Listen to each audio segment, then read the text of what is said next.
Imagine tasting the past, one spoonful at a time.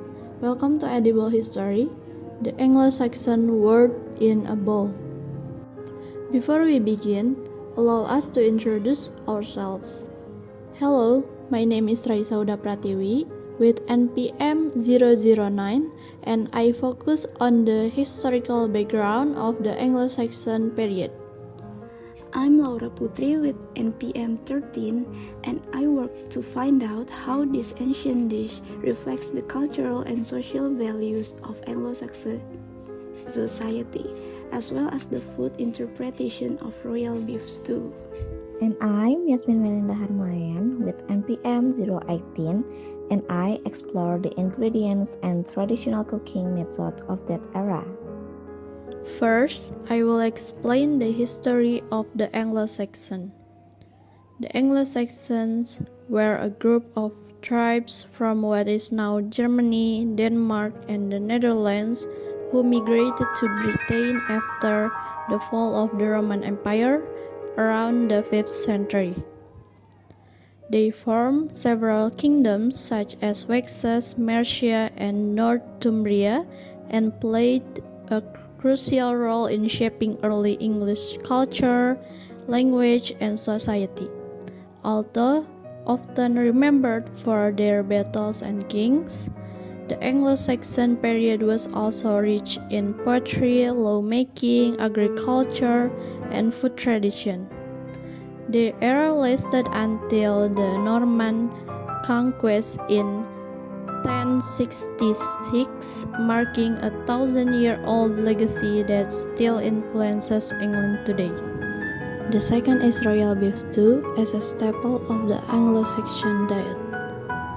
While the term royal beef stew is a modern creation, it is inspired by the hearty, rustic meals common in the Anglo-Saxon period.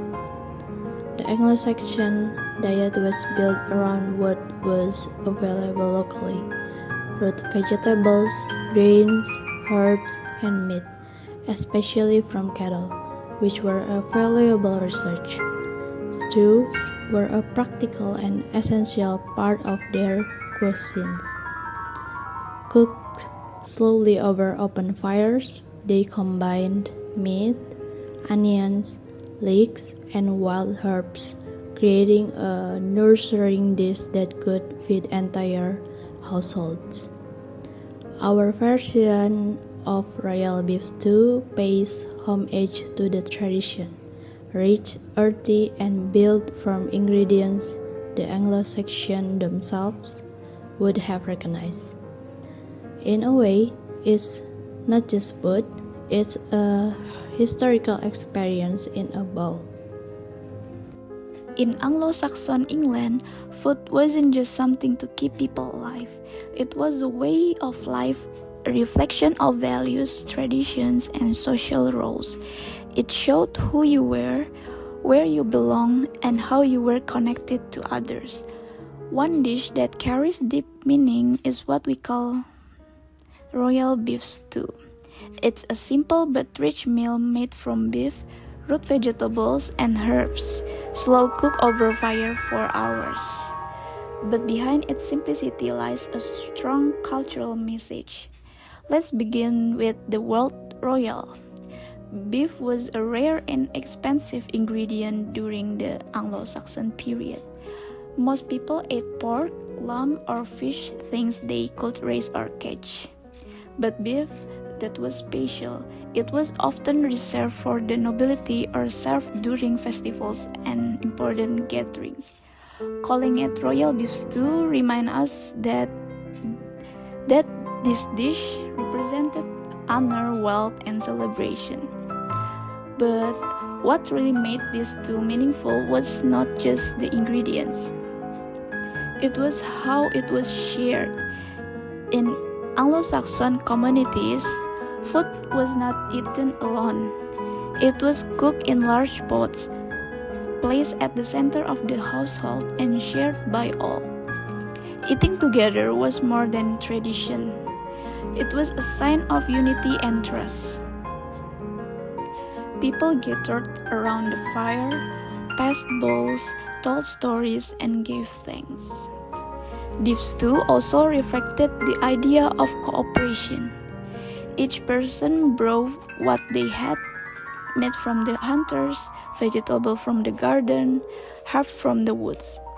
It was a dish made by many hands and meant for everyone. That spirit of contribution and sharing is something we often miss in today's fast-paced world. So, how can we understand royal beef stew today? Yes, we can recreate the recipe, cook it slowly, use natural ingredients, and enjoy its rich flavor. But more than that, we can bring back its values, taking the time to cook for others, sitting together at one table, listening, talking, laughing, without phones or distraction. In our modern life, full of fast food and instant meals, royal beef stew reminds us to slow down, to care, to connect. It teaches us that the best meals are not about how fancy they are, but about the people we share them with. Royal beef stew is not just a taste of the past. It's a lesson in community, respect, and the warmth of human connection. And maybe that's something we all need more Alright, of in this today. session I will show you how to make royal beef stew. First of all, cut the beef to the size into you want. Then add salt and black pepper. Mix well and let it rest for about 3 minutes to marinate. While waiting, heat the pan and pour in some oil.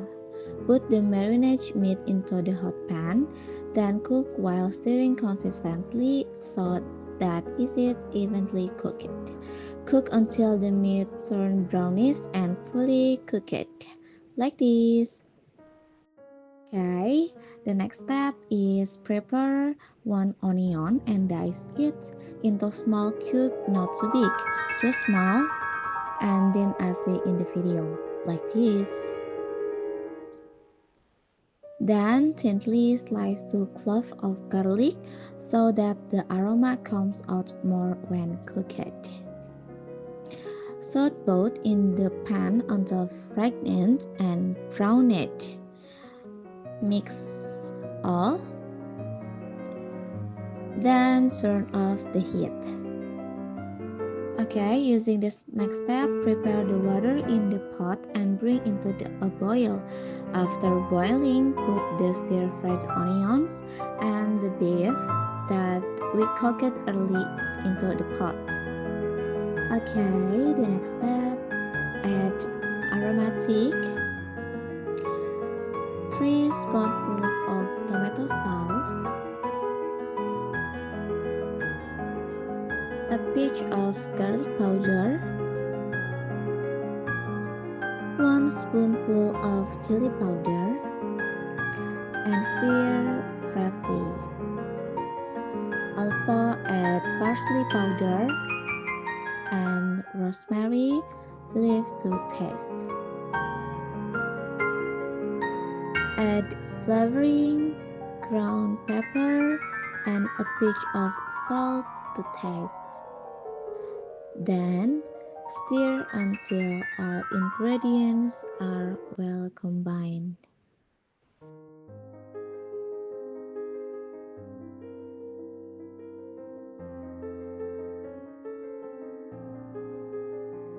In the next step, we prepare 2 carrots and cut them to taste either large or small. Also cut 1 potato into large cubes like this. And thinly slice the celery leaves into for flavor. Put all the ingredients into the pot, don't forget to remove the aromatic. Stir well and cook for about 1 hour until all ingredients are tender and the spices are absorbed. And it's done! Once cooked, Pour into bowls and the royal beef stew is ready to eat.